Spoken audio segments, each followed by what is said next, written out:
তো ওয়েলকাম বন্ধুরা jobs news RM YouTube চ্যানেলে। তো বিএসএফ অর্থাৎ বর্ডার সিকিউরিটি ফোর্সে তোমাদের হেড কনস্টেবল পোস্টে নিয়োগের জন্য একটি শর্ট নোটিফিকেশান রিলিজ করা হয়েছে এবং তোমাদের কিন্তু এখানে 24 তারিখ থেকে আবেদন স্টার্ট হচ্ছে।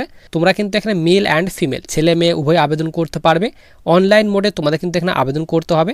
তো দেখো আমরা কিন্তু এখানে অফিসিয়ালি যে তোমাদের নোটিফিকেশান, সেই অফিসিয়ালি নোটিফিকেশানটা কিন্তু আমরা এখানে ডাউনলোড করে নিয়েছি। তো দেখো সবার উপরে তোমাদের কিন্তু এখানে বলা হয়েছে directorate general border security force, অর্থাৎ তোমাদের কিন্তু এই যে নোটিফিকেশানটি সেটি কিন্তু বিএসএফ এর তরফ থেকে রিলিজ করা হয়েছে, তার কথা কিন্তু তোমাদের এখানে বলে দেওয়া হয়েছে। এরপর দেখো বাঁ দিকে তোমাদের কিন্তু এখানে বলা হয়েছে তোমাদের কিন্তু এখানে অনলি অনলাইন মোডে কিন্তু আবেদন করতে হবে। যারা তোমরা ইন্ডিয়ান সিটিজেন রয়েছো, মেল অ্যান্ড ফিমেল ছেলে মেয়ে উভয় তোমরা কিন্তু এখানে আবেদন করতে পারবে এবং তোমাদের কিন্তু এই পোস্টটি গ্রুপ সির পোস্ট, তারই কথা তোমাদের কিন্তু এখানে বলে দেওয়া হয়েছে। এবং তোমাদের কিন্তু এখানে যে নিয়োগ করা হচ্ছে হেড কনস্টেবল আরএম অর্থাৎ রেডিও মেকানিক, এবং তোমাদের কিন্তু এখানে হেড কনস্টেবল আরও অর্থাৎ রেডিও অপারেটর পোস্টে কিন্তু নিয়োগ করা হচ্ছে। এবং আবেদন তোমাদের কিন্তু এখানে যে স্টার্ট হচ্ছে এখানে বলা হয়েছে দেখো 24/8/2025 অর্থাৎ সামনের 25 তারিখ থেকে তোমাদের কিন্তু আবেদন স্টার্ট হচ্ছে। আগস্টের 25 তারিখ থেকে তোমাদের আবেদন স্টার্ট হচ্ছে এবং তোমরা যে আবেদন করতে পারবে এখানে 23/9/2025 অর্থাৎ সেপ্টেম্বর মাসের 23 তারিখ পর্যন্ত আবেদন করতে পারবে। এরপর এখানে তোমাদের বলা হয়েছে পে স্কেল, যে সিলেকশনের পর কত করে বেতন দেওয়া হবে তার কথা বলা হয়েছে। তো লেভেল 4-এর তোমাদের বেতন দেওয়া হবে। এখানে বলা হয়েছে 25,500 থেকে বেতন স্টার্ট হবে এবং তোমরা কিন্তু এখানে 81,100 করে প্রতি মাসে কিন্তু বেতন পাবে, তারই কথা বলা হয়েছে। এরপর নিচে তোমাদের ভ্যাকেন্সির ডিটেলস দিয়ে দেওয়া হয়েছে যে তোমাদের এখানে হেড কনস্টেবল রেডিও অপারেটর এবং হেড কনস্টেবল রেডিও মেকানিক পোস্টে টোটাল কতগুলি ভ্যাকেন্সি দেওয়া হয়েছে তার ফুল ডিটেলস তোমাদের দিয়ে দেওয়া হয়েছে। তো ভ্যাকেন্সির ডিটেলসগুলি তোমরা দেখে নেবে। এরপর সবার নিচে আমরা এখানে চলে আসি। নিচে তোমাদের এখানে রিক্রুটমেন্ট প্রসেস, যে তোমাদের কিভাবে সিলেকশন করানো হবে। তো সিলেকশনের ফুল ডিটেলস অর্থাৎ সিলেকশনের ধাপ দিয়ে দেওয়া হয়েছে যে কয়টি ধাপে সিলেকশন করানো হবে। তো প্রথম ধাপে তোমাদের কিন্তু এখানে বলা হয়েছে পিইটি এবং পিএসটি নেওয়া হবে, অর্থাৎ প্রথমে তোমাদের কিন্তু মাঠ নেওয়া হবে।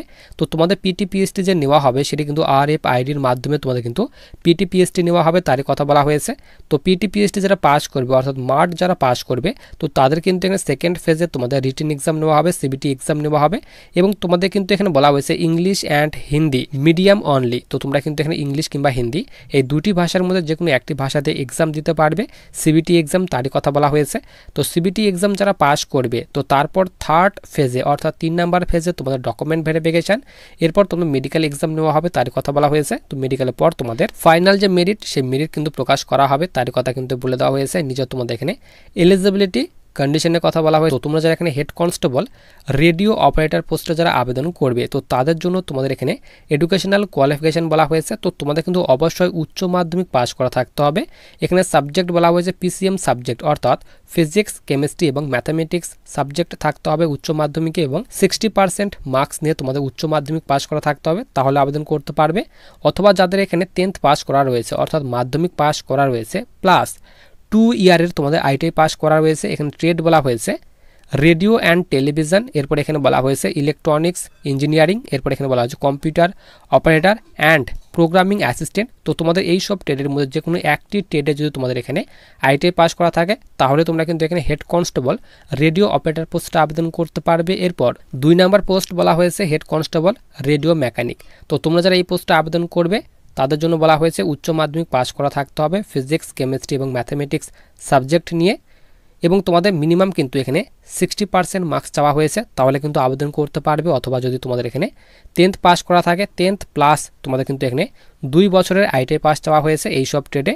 তো এইসব ট্রেডের মধ্যে যে কোনো একটি ট্রেডে কিন্তু তোমাদের এখানে ITI পাস করা থাকলে তোমরা কিন্তু এখানে আবেদন করতে পারবে, তার কথা বলা হয়েছে। এজ লিমিট অর্থাৎ বয়সের কথা বলা হয়েছে। তোমাদের কিন্তু মিনিমাম বয়স বলা হয়েছে 18 বছর এবং ম্যাক্সিমাম বলা হয়েছে 25 বছর। তো যাদের এখানে 18 থেকে 25 বছর বয়সের মধ্যে বয়স রয়েছে তোমরা কিন্তু এখানে আবেদন করতে পারবে। এবং তোমাদের বয়সের ছাড়ও দেওয়া হয়েছে। SC এবং STরা তোমরা কিন্তু এখানে 5 বছর পর্যন্ত বয়সের ছাড় পাবে এবং OBCরা 3 বছর পর্যন্ত বয়সের ছাড় পেয়ে যাবে, তারই কথা তোমাদের কিন্তু এখানে বলে দেওয়া হয়েছে। এরপর সবার নিচে আমরা এখানে চলে আসি। নিচে তোমাদের ফিজিক্যাল স্ট্যান্ডার্ডের কথা বলা হয়েছে যে হাইট চেস্ট কি হতে হবে। তো তোমাদের কিন্তু এখানে বলা হয়েছে 168 সেন্টিমিটার হাইট হতে হবে তোমরা যারা ছেলেরা রয়েছে তাদের ক্ষেত্রে, এবং তোমরা যারা এখানে নর্থ ইস্টার্ন স্টেট থেকে রয়েছো তো তাদের ক্ষেত্রে কিন্তু এখানে 165 সেন্টিমিটার হাইট চাওয়া হয়েছে। এবং তোমরা যারা নর্থ ইস্টার্ন স্টেটের ST ক্যাটাগরি স্টুডেন্ট তো তাদের ক্ষেত্রে কিন্তু এখানে তোমাদের 157 সেন্টিমিটার হাইট চাওয়া হয়েছে, তার কথা কিন্তু এখানে বলে দেওয়া হয়েছে। এরপর তোমরা যারা ফিমেল ক্যাটাগরি স্টুডেন্ট তো তাদের ক্ষেত্রে কিন্তু এখানে 157 সেন্টিমিটার হাইট চাওয়া দেওয়া হয়েছে তারই কথা কিন্তু এখানে তোমাদের বলে দেওয়া হয়েছে। এরপর তোমাদের নর্মালের চেস্ট বলা হয়েছে 80 সেন্টিমিটার এবং 5 সেন্টিমিটার এক্সপেনশন করতে হবে। তো 80 থেকে 85 সেন্টিমিটার তোমাদের চেস্ট করতে হবে তারই কথা কিন্তু এখানে বলে দেওয়া হয়েছে। এরপর সবার নিচে আমরা এখানে চলে আসি। এরপর দেখো তোমাদের এখানে মেথড অফ সিলেকশন টেস্ট। তো সিলেকশন টেস্টের কথা তোমাদের প্রথমে আমি বলেই দিলাম যে তোমাদের প্রথমে কিন্তু মাঠ নেওয়া হবে। তো মাঠে তোমাদের কিন্তু এখানে যে রান নেওয়া হবে সে রানের কথা বলা হয়েছে। 1600 মিটার রানিং নেওয়া হবে ছেলেদের জন্য, 6.5 মিনিট টাইম দেওয়া হবে এবং মেয়েদের জন্য 800 মিটার রানিংয়ে তোমাদের কিন্তু এখানে 4 মিনিট টাইম দেওয়া হবে। এরপর লং জাম্প রাখা হয়েছে 11 ফিট, ছেলেদের জন্য 3বার চান্স দেওয়া হবে। এরপর হাই জাম্প রাখা হয়েছে 3.5 ফিট, 3বার চান্স দেওয়া হবে এবং মেয়েদের জন্য বলা হয়েছে 9 ফিট, তোমাদের লং জাম্প রাখা হয়েছে 3বার চান্স দেওয়া হবে। এরপর 3 ফিট হাই জাম্প রাখা হয়েছে, 3বার চান্স দেওয়া হবে। এরপর আমরা এখানে সবার নিচে চলে আসি। নিচে তোমাদের কিন্তু এখানে বলা হয়েছে মাঠ পাস করার পর তোমাদের কিন্তু এখানে যে রিটেন এক্সাম নেওয়া হবে, সিবিটির যে এক্সাম নেওয়া হবে সেই এক্সামের এখানে তোমাদের প্যাটার্নের কথা বলা হয়েছে। তো তোমাদের টোটাল কিন্তু এখানে বলা হয়েছে 100টি কোশ্চেন থাকবে এবং প্রত্যেকটি সঠিক উত্তরের জন্য 2 নাম্বার করে দেওয়া হবে। তো 100টি কোশ্চেন থাকবে, 200 নাম্বারের মধ্যে পরীক্ষা নেওয়া হবে এবং এমসিকিউ টাইপ কোশ্চেন থাকবে তারই কথা তোমাদের কিন্তু এখানে বলে দেওয়া হয়েছে। এবং তোমাদের কিন্তু আমি বলে দিলাম ইংলিশ কিংবা হিন্দি এই দুটি ভাষার মধ্যে যে কোনো একটি ভাষাতে তোমরা কিন্তু এক্সাম দিতে পারবে এবং তোমাদের টোটাল কিন্তু 4টি সাবজেক্ট থেকে কোশ্চেন থাকবে। ফিজিক্স থেকে বলা হয়েছে তোমাদের 40টি কোশ্চেন থাকবে, এরপর ম্যাথামেটিক্স থেকে 20টি কোশ্চেন থাকবে, কেমিস্ট্রি থেকে 20টি কোশ্চেন থাকবে, এরপর ইংলিশ অ্যান্ড জিকে থেকে 20টি কোশ্চেন থাকবে। টোটাল 100টি কোশ্চেন থাকবে, 200 নাম্বারের মধ্যে পরীক্ষা নেওয়া হবে তার কথা বলা হয়েছে। এবং তোমাদের এখানে ডান দিকে বলা হয়েছে উচ্চ মাধ্যমিকের সিলেবাস অনুযায়ী তোমাদের কিন্তু এক্সামে কোশ্চেন থাকবে তারই কথা কিন্তু এখানে বলে দেওয়া হয়েছে। এরপর নিচে তোমাদের এখানে নেগেটিভ মার্কিংয়ের কথা বলা হয়েছে। 0.25 মার্কসের তোমাদের কিন্তু এক্সামের নেগেটিভ মার্কিং রাখা হয়েছে। এরপর সবার নিচে আমরা এখানে চলে আসি। এরপর দেখো তোমাদের এখানে বলা হয়েছে হাউ টু অ্যাপ্লাই, কীভাবে আবেদন করবে। তো তোমাদের কিন্তু অবশ্যই অনলাইন মোডে কিন্তু আবেদন করতে হবে তারই কথা কিন্তু এখানে বলে দেওয়া হয়েছে। বিএসএফ এর অফিসিয়ালি ওয়েবসাইট থেকে কিন্তু আবেদন করতে হবে। আবেদন তোমাদের কিন্তু এখানে 24/8/2025 অর্থাৎ আগস্টের 24 তারিখ থেকে কিন্তু আবেদন স্টার্ট হচ্ছে তার কথা কিন্তু এখানে বলে দেওয়া হয়েছে। তো তোমাদের কিন্তু এখানে যে 24 তারিখে কিন্তু আবেদন স্টার্ট হচ্ছে এবং 24 তারিখে কিন্তু তোমাদের বিএসএফ এর অফিসিয়ালি ওয়েবসাইটে যে ফুল যে নোটিফিকেশান সেটা কিন্তু পাবলিশ করে দেওয়া হবে।